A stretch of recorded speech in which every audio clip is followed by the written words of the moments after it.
Je vous salue tous dans le nom puissant de Jésus-Christ, paroliers et parolières. Bienvenue à Dévotion matinale, plateforme d'exhortation et de prière quotidienne. Je suis le docteur Yazi et la grâce m'est donnée par le Seigneur de conduire ce moment. Sans plus tarder, nous allons dans la parole du Seigneur. Josué le chapitre 1 au verset 8. La Bible déclare que ce livre de la loi ne s'éloigne point de ta bouche. Médite le jour et nuit pour agir fidèlement selon tout ce qui est écrit. Car c'est alors que tu auras du succès dans tes entreprises. C'est alors que tu réussiras. Amen. Tu vois, tout succès ou tout échec part d'une parole. C'est une parole qui peut te faire réussir et c'est une parole qui peut te faire échouer. J'ai connu des personnes qui ont échoué parce que leurs parents leur ont toujours martelé qu'ils étaient des bons à rien et qu'ils ne pouvaient rien accomplir de grand. J'ai vu d'autres qui ont échoué parce que leur entourage leur a toujours fait comprendre que c'était impossible de faire ce qu'ils étaient appelés à faire.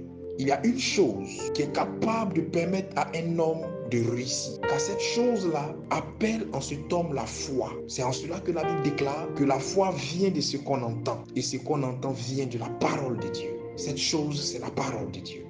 Là où les hommes te diront c'est impossible, la parole de Dieu dit que c'est possible. Là où les hommes te diront qu'ils ont formulé pour toi des projets de malheur, la parole de Dieu dit qu'il a formulé pour toi, ton Dieu, des projets de bonheur. Là où les hommes te diront que c'est fini, tu es stérile, la parole de Dieu dit que la stérile enfantera 7 fois. Là où les hommes te diront qu'il n'y a pas d'issue, c'est condamné, la parole de Dieu dit qu'il est capable d'ouvrir un chemin pour toi là où il n'y a pas d'issue. Là où les hommes diront qu'il n'y a plus de solution, la parole de Dieu te dira qu'il est la solution. Prends l'habitude de méditer cette parole. Et prends l'habitude, après avoir médité cette parole, de la confesser. Chaque fois que tu es confronté à un moment de doute, chaque fois que tu es confronté à un moment de certitude, en toute occasion favorable ou non, est le réflexe de confesser et de proclamer des paroles de Dieu positivement sur ta vie. Cela te conduira au succès. Cela te conduira à la réussite. Ne laisse pas les paroles négatives des hommes te faire croire que tu ne peux pas réussir. Ne laisse pas les mauvaises paroles de ton entourage te faire croire que c'est sans issue. Ton Dieu dit que c'est possible. Ton Dieu dit que tout est possible à celui qui croit. Que la parole de Dieu, le livre de la loi, ne s'éloigne point de ta bouche. Médite le jour et nuit. Confesse cette parole sur ta vie. Et le Seigneur accomplira de grandes choses en ta faveur. Prie avec moi ce matin. Éternel notre Père, j'ai compris ta parole ce matin. Je suis un homme et il m'est arrivé, dans mon ignorance due à mon incrédulité, de me fier à la parole des hommes qui m'a fait croire que je ne pouvais pas réussir.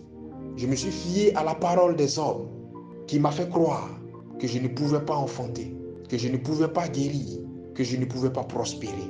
Cette parole est allée même jusqu'à me faire croire que ma vie était condamnée à être le reflet de celle de mes pères, négativement parlant. Éternel, j'ai compris aujourd'hui à travers ta parole que j'ai aussi droit au succès. J'ai aussi droit à la réussite. C'est pourquoi je prie en ce matin que tu étendes ta main et que tu me délivres de l'influence que ces paroles négatives ont eue sur moi, de l'impact que ces paroles négatives ont eu sur moi, et que tu changes cette influence négative en une influence positive dès aujourd'hui. Je lie mon âme, mon cœur et mon esprit à ta parole et je prie qu'à compter de ce jour, plus rien ne m'influence excepté ta parole. Je prie mon Dieu que tu m'aides à prendre l'habitude de lire les Saintes Écritures, que tu m'aides à croire fermement en cette parole et en sa faisabilité dans ma vie. Car moi aussi, je suis fils d'Abraham. Je bénis ton nom parce que tu le fais et je te rends toute la gloire pour cette vérité biblique et divine que tu viens de me révéler à travers cette exhortation. Merci Seigneur, je le crois, je le confesse et je l'accepte. Au nom de Jésus-Christ. Amen. Shalom chez vous.